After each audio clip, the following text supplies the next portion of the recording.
Dot मारे ये। कोई बात नहीं मैडम, पहले ये सर्टिफिकेशन हमसे ही लेंगे।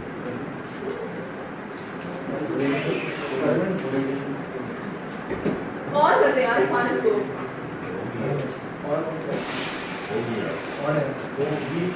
ओके। Calculate retained earnings.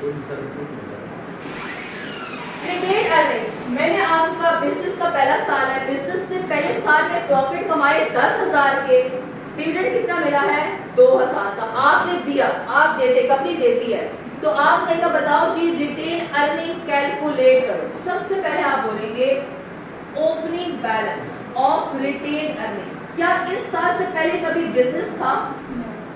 नहीं था ना, तो आपके पास क्या आ जाएगा? जीरो। इस साल बिजनेस ने कितने प्रॉफिट्स कमाए? 10,000 के। और इस 10,000 में से आप जानते हैं ना कंपनी डिविडेंड कहां से देती है? प्रॉफिट से देती है। तो अब कंपनी ने डिविडेंड कहां से दिया? प्रॉफिट से दिया 2,000 का। तो अब कैरिड डाउन रिटेन अर्निंग्स कितने रह गए इस कंपनी के पास? प्रॉफिट्स बकाया कितने रह गए? 8,000। रिटेन अर्निंग का मतलब होता है जब से बिजनेस बना तब से अब तक कितने प्रॉफिट्स बिजनेस के पास पड़े हुए हैं। मैं यहाँ पे लिखवा रही हूँ, जब से कंपनी बनी तब से अब तक बिजनेस के कितने प्रॉफिट्स रिटेन,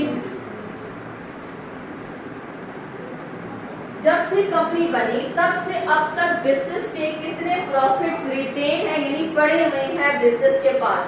तो जब ये बिजनेस बना तो ओपनिंग बैलेंस कितना था? जीरो। इस साल प्रॉफिट्स कितने आए? 10,000 के, जिसमें से आपने कितने रुपीस का डिविडेंड दे दिया? 2,000 का। अब आपके पास इस कंपनी के कितने प्रॉफिट्स पड़े हैं? 8,000 के।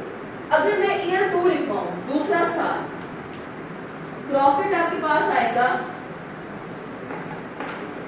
इस साल का प्रॉफिट फॉर ईयर 20,000 का आया। डिविडेंड आपने पे किया 3,000। Calculate retained earnings.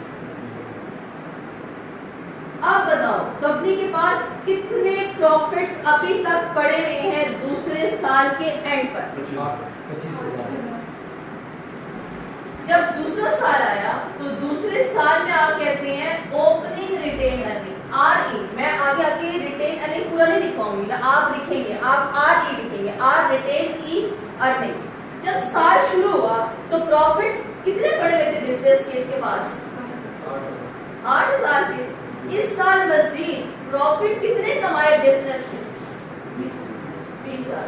आप ये समझ लें डब्बा है, बॉक्स है, डब्बा मतलब बॉक्स, गुल्लक जो बचपन में पढ़ते थे, जो आप तोड़ते थे वो वाला।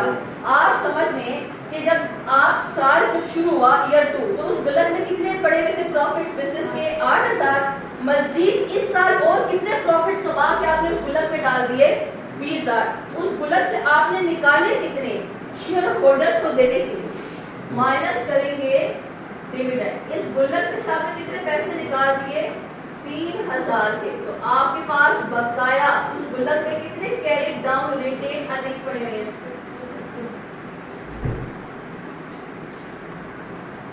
25। क्लियर?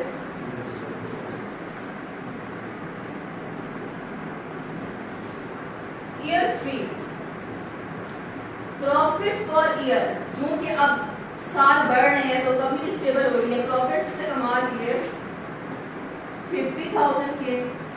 डिविडेंड जी इसने दिया 6,000 का। Calculate RE retained earning for year 3।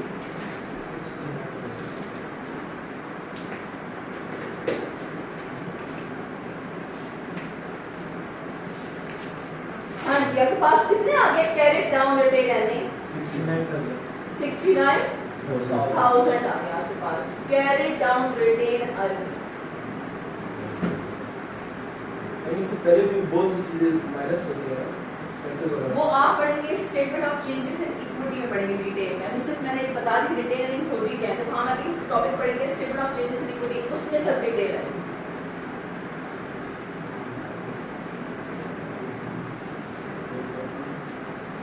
IAS 16 में जो कि एक लफ्ज समान होगा बार बार रिटेन अर्निंग का मकसद कितना है, काफी रिटेन अर्निंग होती है।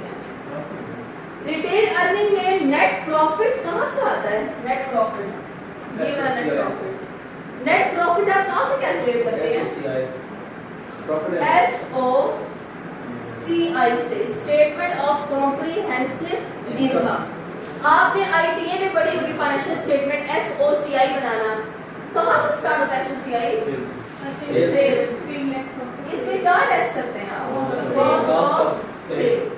तो जो आपके पास फिगर आती है आप उसे क्या बोलते हैं? Gross profit.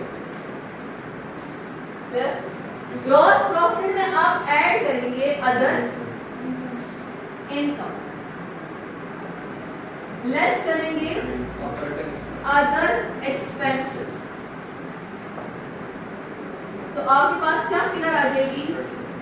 Net profit. Financial charges वो सब इसमें लेंगे ना फिर। हाँ, बस एक ओवरऑल बता दूं कि बनता कैसे है, वो तो डिटेल तो बहुत ज्यादा है। आपके पास बन के ना नेट प्रॉफिट, ये नेट प्रॉफिट हम उठा के कहां पे ले जाएंगे?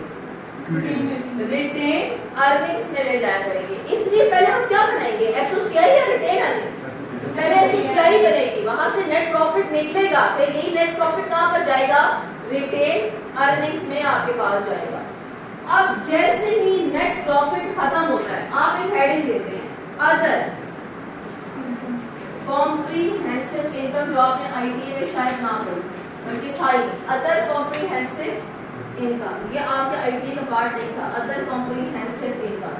इसमें जाकर क्या चीज आती है? रीवैल्यूएशन सरप्लस इधर आता है।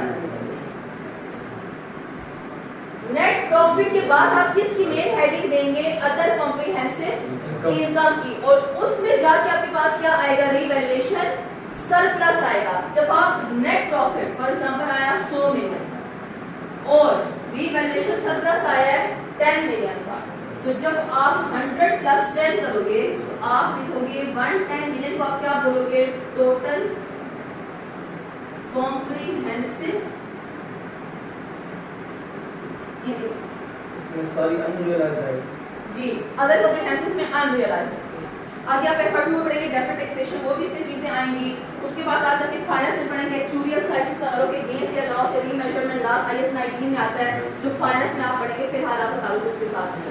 मैं जितना मतलब जब अनरियलाइज्ड की गेन आएगा तो हम उसको QP पौधे में डालेंगे। तो अगर अनरियलाइज्ड बहुत लोग आते हैं उसको कंसीडर नहीं करेंगे। नहीं, हम प्रॉफिट एंड लॉस लिखते हैं डायरेक्ट। लॉस हम हमेशा प्रॉफिट एंड लॉस में लिखते हैं, गेन हम नहीं लिखते। अनरियलाइज्ड होगा यानी कि बेशक हो, हम उसे प्रॉफिट एंड लॉस में लिखते हैं नहीं डालेंगे। जी। लॉस को हम नहीं करते, लॉस अगर जितना लिखो लिखो, गेन ना लिखो। अकाउंटिंग वाले कहते हैं गेन ना लिखो, लॉस की खैर है, लॉस से मसला नहीं।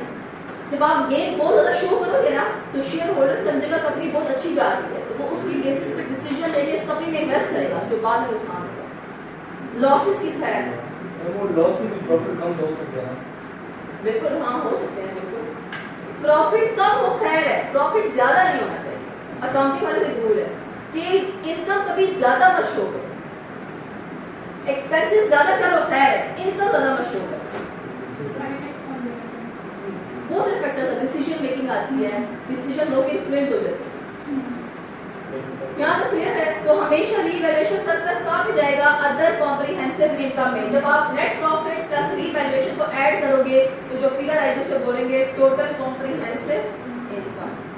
मेरे ख्याल से इतना काफी है। इससे पहले कि आप जो है यहाँ पर बेहोश हो जाए तो दिल ही दिल में